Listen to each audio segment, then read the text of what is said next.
Hi guys, it's Missy. So the point of this video is to show you how I cut and distress jeans. So excuse the mess, but I'm going to show you these jeans I'm wearing. Let's see if you can see them down here. Pretty big, right? Like if you see that, they're pretty big on me actually up here too. And that's the back. So we're going to cut these into high-waisted jeans. And then I'm going to distress them like I did with my other jeans that I had in one of my videos that you guys liked. So yeah, this will be the last time you see them like this. These are pretty big.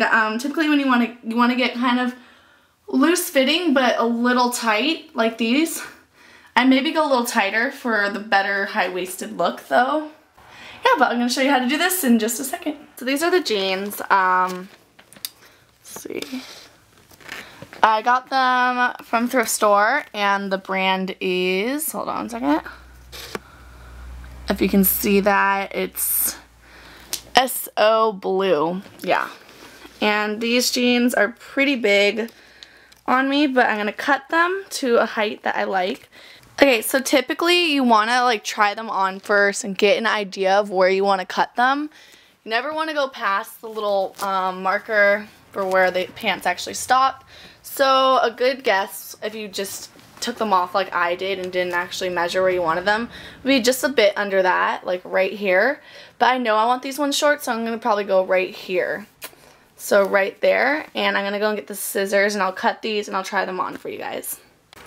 Okay guys, so this is after I've cut them, and as you can see they're pretty short. Yeah. Sorry, it's kind of dark in here. The lighting's not showing it very well, true to color. But yeah, like I said, these ones are a little big, so there's going to be a little problem with that. They're a little too loose. But once you distress them, they'll look way better and stuff. So yeah. And that's how the back looks. Yeah. So, basically when you cut them, you're just going to want to keep it straight, and you're going to have to probably cut it a couple times. And I'll show you the pants, all the leftover that I actually just cut.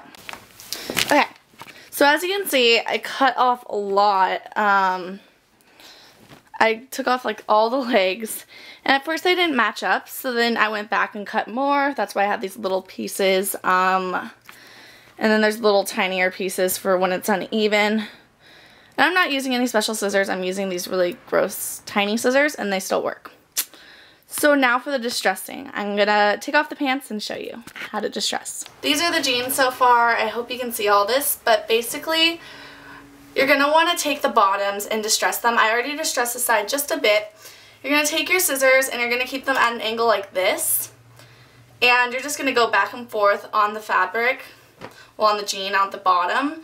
So I'm just going to go back and forth like this, keeping it kind of tight but not all the way open. And that's going to pull out some of the white little, I think they're little seams, I don't know, but it pulls them out. And if you were to wash these after you do this, it'll get really distressed and it'll look way better, so it'll get really intensified. So basically you just want to go back and forth until it kind of has a, I don't think you can see this, but it has like a little frayed end. So you go back and forth about 100 times, so I'm just going to keep going over these. And literally I spend probably hours distressing, so you can go as into it as you want.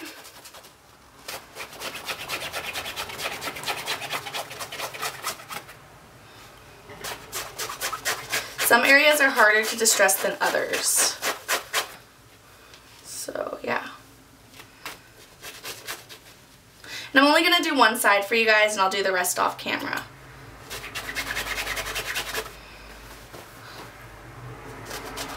You want to make sure you get every single end, because it looks kind of weird if one part's distressed and the rest is just normal. And the back for me is always harder to distress for some reason. But yeah.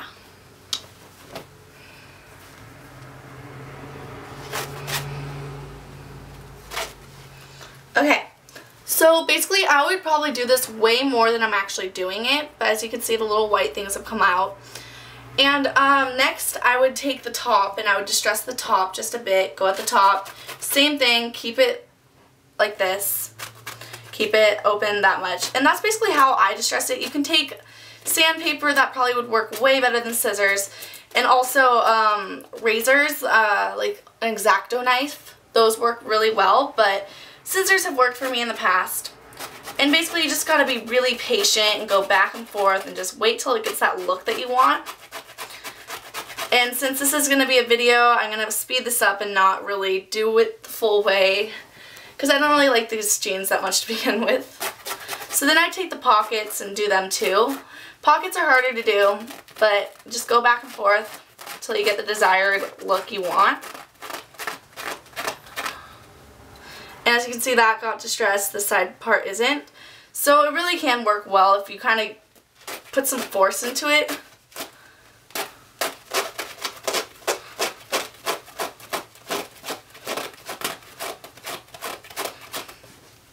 Yeah.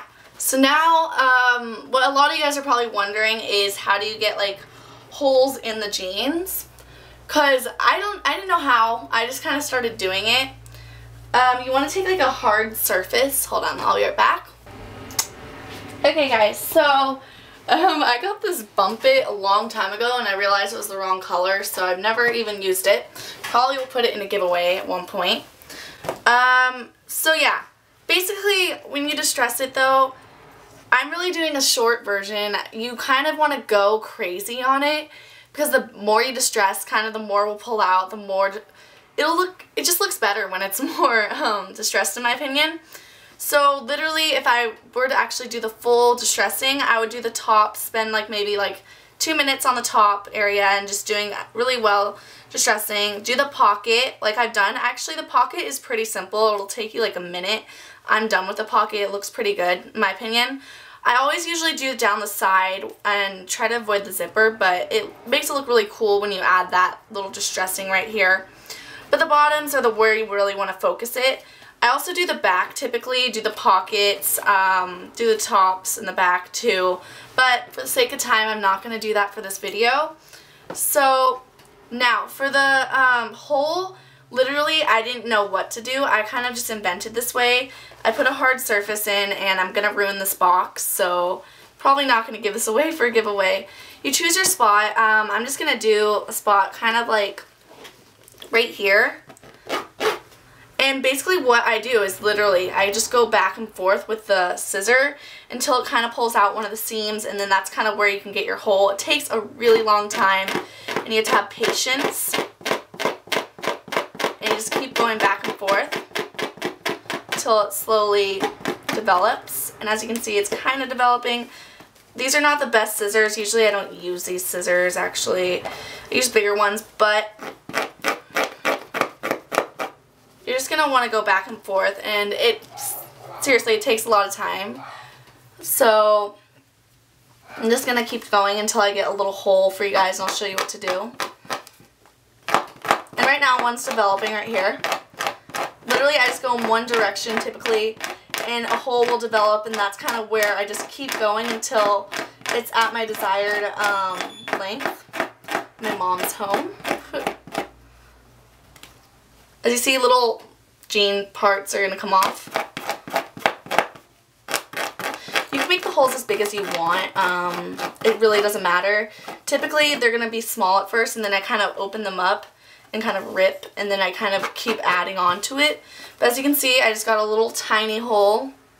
And like I said, it's going to take a while, but if you can see, the white things are in there, just like if you were to buy jeans that were distressed. So I'll make it a little bigger, and then that's probably going to be it for this video. I know this is kind of a lame video, but I wanted to at least show you guys how to do this. So you literally just keep stressing. Your hands are gonna hurt after you do this, but it's definitely worth it. The last pair of jeans that I distressed, I really liked. I don't have them with me right now. They're at my friend's house, but yeah. I think that the more you practice it, the better you get at distressing jeans, because these are probably the first ones I've distressed and they don't look that great. And this isn't a very good example. I'll probably wash these and distress them a bit more before I make this video so I can show you what they actually look like if I were to wear them.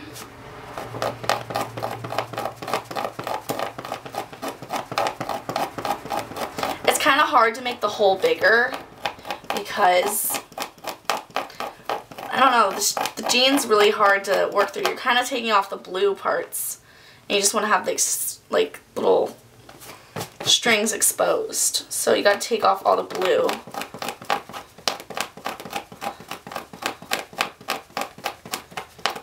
Okay.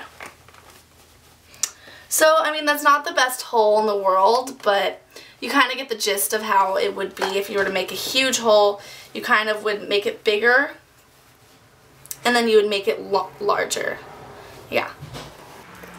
Hey guys, it's Missy. So let me see if you can see me so I can talk. Okay, so I just finished distressing them just a bit more. I barely distressed them. Then I put them in the wash, and they turned out really good. And excuse my hair, I'm gonna wash it soon, so that's why it's up like this. But these are them, if you can see that. That's the hole I made. I made a little bigger, and the wash actually made it bigger. Here, I'll actually just show you. Hold on. So that's the hole. If you can see that. These are the ends. See how frayed they look? And this is the other side that I did. It's not as frayed. And there's a lot of distressing. And I did a little hole up here, right there. Yeah. So, let me show you the back. And the side. Yeah. These are them, and if you do more distressing, it'd turn out way better, but you know what, I'm happy with these actually. I think they look really nice, and yeah. Hope you guys enjoyed this video. And that's how I typically distress my jeans, so I hope you enjoyed. Yeah, okay, bye.